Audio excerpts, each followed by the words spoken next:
Joined this morning by Mr. Godi Owazuge, who is the former president of Aki Kenga. Thank you for joining us this morning. Thank you. Well, the call by the Southeast governors to have Nnamdi Kanu, who's undergoing trial for, as they say, treason. How do we place that call? Does that mean that they want the court cases to over and done with, dropped, or what? Well, you know that treason trials, treason charges, treason trials are basically political. No lawyer ever sees it straight as what you normally prove beyond reasonable doubt and all. In other words, when there's a treason trial saying that the person is a threat to the state or to the person of the head of state, that is what treason actually talks about. Now, in the case of Nnamdi Kanu, he's charged with trying to bring down the government of Nigeria. There is a threat to the government of Nigeria because he is running a radio station abroad, not in Nigeria. And because of that, they said they want to charge him with all kinds of treasonable things, but you know that treason normally carries death sentence. And any governor who is worth his name, governor, knows that whatever they are doing to Nnamdi Kanu touches the heart of every Igbo man. So when the governors spoke, they were speaking for the Igbos. They were not just speaking for themselves. As the political heads, they knew what they were doing when they made that call. So why was the charge in the first place? Why was it made? Why was it filed? Simply to stop somebody who they see as a threat. Is Nnamdi Kanu a threat? That's the court that will decide. But there are those who wonder, why do you think it took them this long to make this call? Well, you know, since President Muhammad Buhari came to power, most governors saw a different kind of regime. Under Jonathan, the governors were abusing Jonathan. None of them was threatened. Under Yar'Adua, they were abusing Yar'Adua, they were not threatened. Under Obasanjo, they abused Obasanjo, and some of them were removed. Most were intimidated. So in this government also, it has taken them time. It has taken them a long time to really find their voice, to speak. And many of us wondered how long it would take them, not whether they will speak. They have spoken, yes, it's better late than never. But if you are a governor representing a state made up of homogeneous people, you should be careful. What do you think the actions of the Southeast governors, now that they seem to have come together for these calls, what do you think the impact of the actions will be? Well, I know that when you speak out, people will know where you stand. When you don't speak, people don't know. Now they have spoken, the government at the center knows where the governors of the Southeast stand. We have Attorney General of the Federation and Minister for Justice, who does not really see himself as a minister for justice. He sees himself more as a politician, which is terrible. So I hope he has had them to know that this man who is being tried for phantom treasonable charges, that the governors of the Southeast said, we do not believe you. We, the people of the Southeast, do not believe you, and we do not think there is a fair trial going on. That's the message. But you know, some of the governors previously have been quoted saying, well, he needs to drop all of this agitation and the calls, just you through the exuberance. And now the Southeast governors seem to be coming up with this particular voice. Does that mean that this call, perhaps all of their previous or individual opinion, is subsumed under this one? Well, I think those governors who were making such tentative statements were merely testing the waters. And they got a reaction from the people. They were told in no uncertain terms, you are speaking for yourself. Now the governors have spoken for the people. Nobody actually in his right senses believes that Nnamdi Kanu is a threat to Nigeria. None. He's why? Not running, why do they not believe that he's a threat to Nigeria? Well, he's not running any radio station in Nigeria. But the messages that he was churning out seems to suggest that he was putting the country at risk of destabilizing it. I don't know what you mean by destabilizing. The right to secede is an inborn right. Let me just stress it. You are born as a child. You learn to walk. You learn to sit up on your own. You learn to get married. You learn to move on. Nigeria is an association of various tribes and groups put together in 1914 without our consent by Lord Lugard. Over the years, people have been waiting for somebody to say, do you accept this amalgamation? Do you accept this contraption?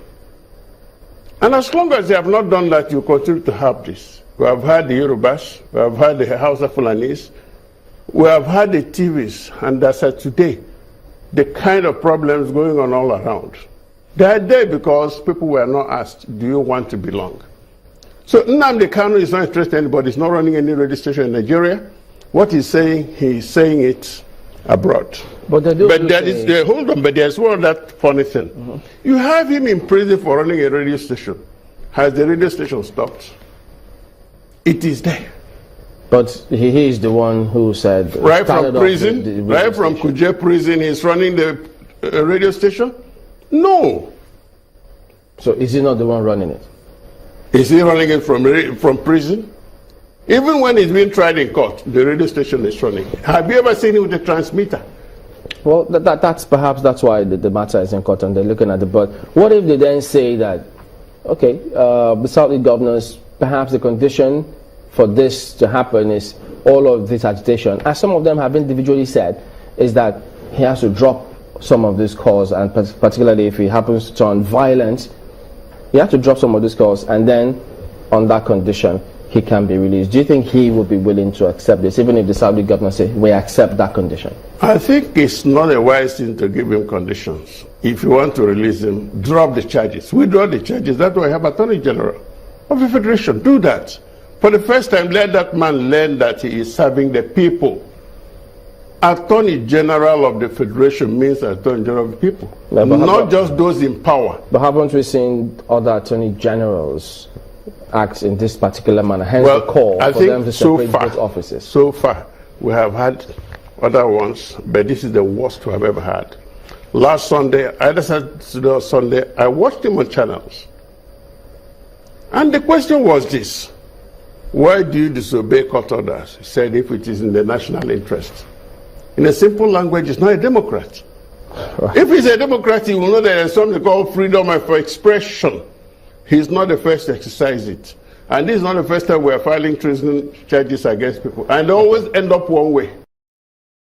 Does that mean that, because I heard some people just describing some of these calls as perhaps it's just opportunities that they should have spoken of a long time before now. And now, is there any such thing in your vocabs as too late to make this call?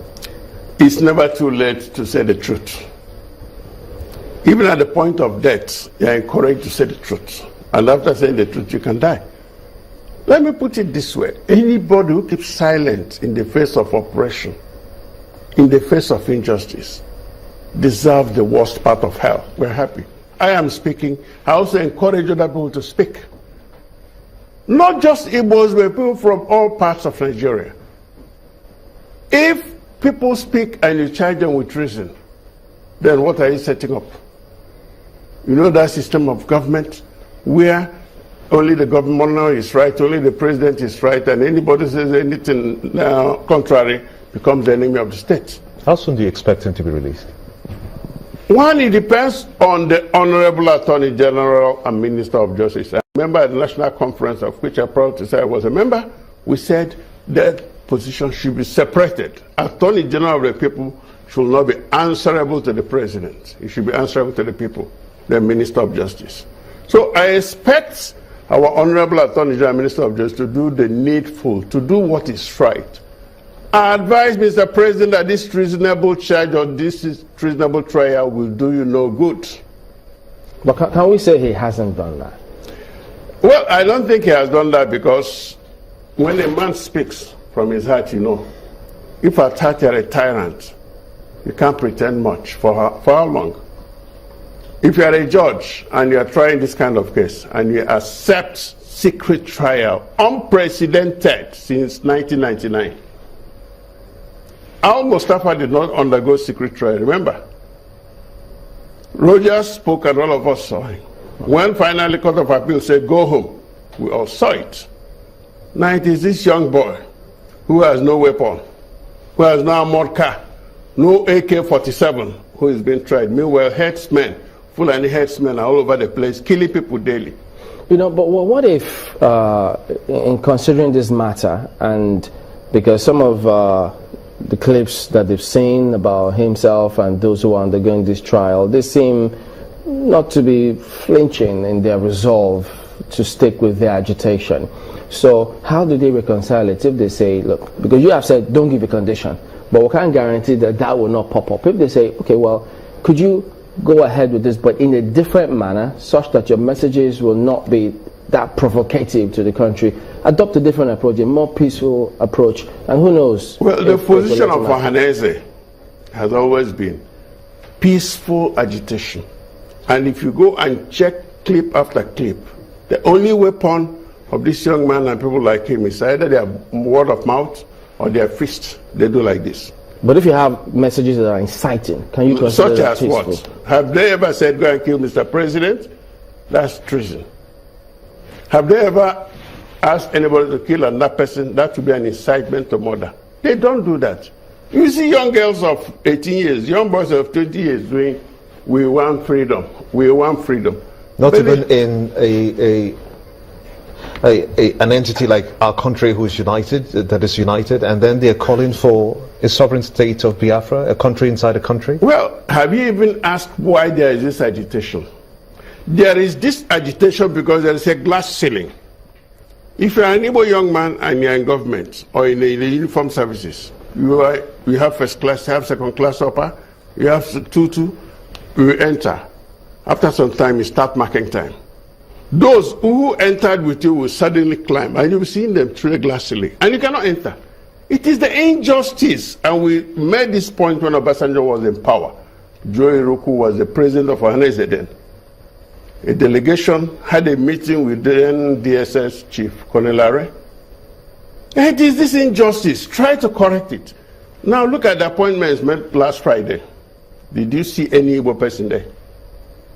Except one Dr. Ngozi representing a ministry. Perhaps you don't want a Biafra, perhaps you want the presidency to come from... No, you didn't hear me when I said injustice that led to agitation. And now remember we're talking of restructuring. When you restructure, the first thing you put on the front burner is level playing ground. It is this absence of level playing ground that led people like Nnamdi and others, who were not even born during the war, to ask what is going on. Agitation for Biafra is always in the heart, but how it's done is what we're talking about. But is this just, this injustice, is it just about the Igbos, or you see this because when people speak about education and the ELD estate, it's not just the Igbos. It happens to a lot of other people who are not in that bracket of the educationally less developed states, and people have called for us to have a second look at that. So is it just the Igbos, or it is that structure that affects the entire country? No, it affects everybody. Injustice is there, but some people benefit, others do not benefit. Let me just give you some clear-cut examples. All the parastatals under the Ministry of Internal Affairs, who are their heads? Minister of Information released last week. Who are they? I begin to ask myself, at a point you begin to mark time. You're in the police, you have up to 3 or 4 degrees, you are Assistant Commissioner of Police, you are METs who have only 1 degree, already AIGs. And you think your own son will be happy to see that situation? So if those were addressed headlong, will there still be need for this freedom or agitation? Now that is the question. If we are allowed to willingly form a country called Nigeria, the Yorubas will not be talking of Odua Republic. We will not be talking of Odudua. Hausa Fulani will not be talking of Arewa. Igbos may not be talking of this. So as it is today, let us have a restructuring, get together. If we are going to be one, let us discuss it. If we are not going to be one, let us part peacefully. But as for the rights to form a country of your own, it's an inborn right. The United Nations took cognizance of that. It's not the first. So Scotland is asking for another referendum, remember, in less than 1 year. Barcelona most Barca fans know it, but they don't know the geographical problem there. The Catalans, they've been asking for right to move. What of East Timor? It moved at the cost of a lot of blood. So it's always there. It's a natural thing. United States, for all these almost 300 years of existence, what are they doing? Okay, those in the South are also asking. Okay, the call is a different matter, but the reasons also differ from those specific examples. But about this one, could we then say that this agitation for states within a state is perhaps embedded in saying what would rather, or if, as I did ask earlier, if they address, or if we have a proper federal system, will there be any need for this there is a proper federal system? Yes, because some governors, I heard some governors say, look, what we have is a federal system on paper, but in practice it's a unitary system. So perhaps predicating it on that, assuming without considering that's the case, if they then say, all right, we'll address this question about what happens to our federalism, will this call still be necessary? Which is called state autonomy, which is called regional autonomy. In other words, all of us are different. We develop at our different paces in our own way, but we also have one center. In simple language, devolution of powers. Reduce the powers of the center, increase the powers of the regions or of the states, and see what will happen. So shouldn't that be the call? Because it's not going to be easy just saying, yes, we want to stay within a state, because it happens to every part of this country. People have intermarried, cultures, traditions are entwined. It's not as easy, as straightforward as people think. It is not easy, but it is doable. Now, people have been asking me, does it mean that if we have Biafra now, all the Igbos like me will leave Lagos? I said, no. That is not the same thing. Then there's really no need to have it. No, hold on. Brexit does not mean that Britain will leave Europe. Remember, it's a different thing altogether. But you'll have people who will tell you, well, since you have Biafra, go to Biafra. Those ones are uninformed. But now listen, one thing we are all calling for is restructuring. At the national conference, we dealt with this thing deeply. And it is very sad that Mr. President said, I've not read it and I will not read it. The solution is there, but he will not read it. So let it be there. And so the agitations have been going on.